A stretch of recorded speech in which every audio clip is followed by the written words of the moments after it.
Video में कुछ भी स्टार्ट करने से पहले मैं बता दूं कि जो भी स्टूडेंट बोर्ड को लेकर सीरियस है, अपने एग्जाम को लेकर सीरियस है, ठीक है, वीडियो को कंप्लीट देखना, कॉपी पेन लेकर बैठना, जो भी मैं पॉइंट बोलूं, जो भी मैं चैप्टर्स बोलूं, जिस भी तरीके का टाइम टेबल रिकमेंड करूं, सैंपल पेपर कब करना, जो भी मैं क्वेश्चन का डाउट लूं, ठीक है, सब कुछ नोट करते चलना। क्योंकि जो एक वीडियो था शोभित निर्वाण भैया और ऋतिक सर वाले वीडियो पे 400 प्लस डाउट आए हैं, ठीक है, और उस सारे डाउट्स को जितना भी राउंड ऑफ करके लेना था मैंने इस वीडियो में कवर कर लिया है। ज्यादा लंबा नहीं रखेंगे इस वीडियो को, 5 से 6 मिनट, ज्यादा टाइम नहीं लूंगा तुम्हारा। इस टाइम तुम्हारा टाइम बहुत ज्यादा इंपॉर्टेंट है, तो वीडियो को स्टार्ट करते हैं। सबसे पहले तो थैंक यू तुम सबको कि 100 सब्सक्राइबर इस चैनल पे कंप्लीट करवा दिए एक ही दिन में और एक ही वीडियो से। अब देखो तुम्हारा 17 तारीख से बोर्ड्स है, ठीक है। अब इस समय स्टूडेंट्स को पता नहीं होता है कि किस दिन कौन सा सब्जेक्ट करना है, या फिर हर एक दिन हर एक चैप्टर करके चलूं, हर एक सब्जेक्ट को उठा के चलूं, किस दिन सैंपल पेपर करना है, क्या अभी करना है, क्या बाद में करना है, कुछ नहीं पता होता है, ठीक है। वही मैं इस वीडियो में कंप्लीट बताने वाला हूं, ठीक है। ध्यान से सुनना मेरी बात को, और मैं ऐसे हवे में बात नहीं करूंगा। अगर तुम वीडियो के एंड तक रुके तो तुमको पता चल जाएगा कि हाँ मैं अभी भी कर सकता हूं। पहला एक पेपर लो और उसमें लिखो कि मैथ्स के कौन से चैप्टर कंप्लीट है, साइंस के कौन से चैप्टर कंप्लीट है, एसएसटी के, इंग्लिश के, हिंदी के, जो भी चैप्टर कंप्लीट है वो लिख दो, और जो चैप्टर नहीं कंप्लीट है वो साइड में लिखो। अब देखो मैं मान के चल रहा हूं कि मैक्सिमम स्टूडेंट का अभी तक 50 to 60% या फिर 40% पे रहते हैं वो, तो मैं मान के चल रहा हूं कि 30 to 40% वाले इस वीडियो को देख रहे हो, ठीक है। हो सकता है कि तुम्हारा सिलेबस कंप्लीट भी हो गया होगा, तब भी तुम्हारे लिए एंड में कुछ है। प्रॉब्लम यहाँ पे आता है कि भैया मैथ्स डेली करना पड़ेगा क्या, साइंस डेली करना पड़ेगा, एसएसटी डेली करना पड़ेगा? नहीं, ठीक है।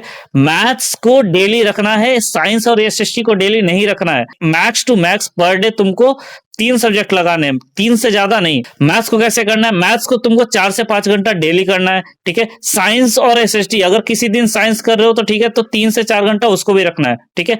अब देखना, अगर इस टाइम पे भी यार तुम सोच रहे हो कि 6 से 60 घंटे का जो स्टडी रूटीन बना के मैं 80 प्लस 85 प्लस स्कोर कर दूंगा, अगर तुम्हारा सिलेबस 50% 40% पे है तो ठीक है, तो ये पॉसिबल नहीं है। अभी इस टाइम पे तुमको 12 घंटे का पर डे तुमको शेड्यूल बना के चलना पड़ेगा, क्योंकि अगर 12 घंटे से कम हुआ, 6 घंटे 4 घंटे में कुछ नहीं होने वाला इस टाइम पे। अगर तुम चाह रहे हो 85% स्कोर करना, 90% स्कोर करना, तो तुमको इस टाइम पे 12 घंटे 13 घंटे लगाना पड़ेगा। बात कर लेते हैं साइंस का, ठीक है। मान लो कि तुम्हारा कोई चैप्टर साइंस का कंप्लीट नहीं है, वहां वो कहां से कंप्लीट करोगे? वो तुमको कंप्लीट करना है यूट्यूब से, ठीक है। मान लो कि अगर तुम कोचिंग जाते हो तो कोचिंग वाले सर को बोलो, ठीक है, वो बेस्ट रहेगा, क्योंकि ऑन द स्पॉट तुम डाउट पूछ सकते हो। साइंस को पर डे नहीं रखना है, किसी दिन एसएसटी, किसी दिन साइंस होना चाहिए। किसी दिन हो सकता है कि साइंस, एसएसटी और मैथ तीनों रख सकते हो, लेकिन डेली नहीं। बात कर लेते हैं इंग्लिश और हिंदी का। मैक्सिमम स्टूडेंट सोचते हैं कि इंग्लिश को एक दिन में पूरा कर दूंगा, हिंदी को एक दिन में पूरा कर दूंगा। वो नहीं पॉसिबल होता है, ठीक है। वो तुम्हारा पूरा घोचमोच हो जाएगा, ठीक है। कर कह सकते हो कि मान लो कि तुम खाना खा रहे हो, खाना खाते टाइम तारक मेहता देखते हो, तारक मेहता ना देख करके तुम ये कर सकते हो कि इंग्लिश का एक लेक्चर लगा लिया, हिंदी का एक लेक्चर लगा लिया, तुमको स्टोरी का स्टोरी हो जाएगा, एंटरटेनमेंट का एंटरटेनमेंट हो जाएगा, और सिलेबस भी कंप्लीट हो जाएगा, ठीक है। इंग्लिश और हिंदी को एक पार्टिकुलर टाइम नहीं देना। हाँ, तुमको ग्रामर और राइटिंग सेक्शन पे वर्क करना पड़ेगा, वो उसके लिए तुम बाद में तुम टाइम निकाल सकते हो, लेकिन अभी तुमको लिटरेचर सेक्शन को पकड़ में लाना है, कम से कम वो तो पकड़ में आ जाए। एक बात और मेरी ध्यान से सुनना, ठीक है।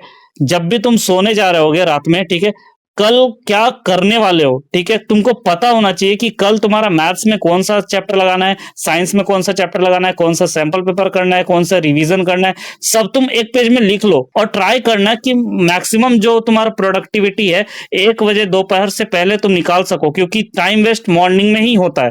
अब जो भी मैंने शेड्यूल बताया कि मैथ्स को, साइंस को, एसएसटी को, हिंदी को, इंग्लिश को ऐसे ऐसे करो, इतने घंटे करो, मैं जो भी बोला एटलीस्ट, मैं बोलो एटलीस्ट 10 तारीख तक फॉलो करो, क्योंकि 10 के बाद तुम्हारा मैक्सिमम टाइम जा रहा होगा तुम्हारा मैथ्स में, क्योंकि तुम्हारा 17 को तो मैथ्स है। अब अगर कोई ऐसा स्टूडेंट इस वीडियो को देख रहा है कि सिलेबस कंप्लीट करके बैठा हुआ है, लेकिन मैथ्स का क्वेश्चन उससे सॉल्व नहीं हो पा रहे, ठीक है, तो मैथ्स का क्वेश्चन सॉल्व करने के लिए, उसमें कॉन्फिडेंस लाने के लिए तुम सैंपल पेपर लगाओ, ठीक है। और सैंपल पेपर में तुम लूपहोल ढूंढो कि हाँ, मतलब कि मिस्टेक्स कहाँ पे हो रहे हो, उसको ट्रैक पे रखो कि हाँ, इस क्वेश्चन में ऐसे मिस्टेक्स कर देता हूं तो इसको ऐसे इंप्रूव कर सकता हूं, ठीक है।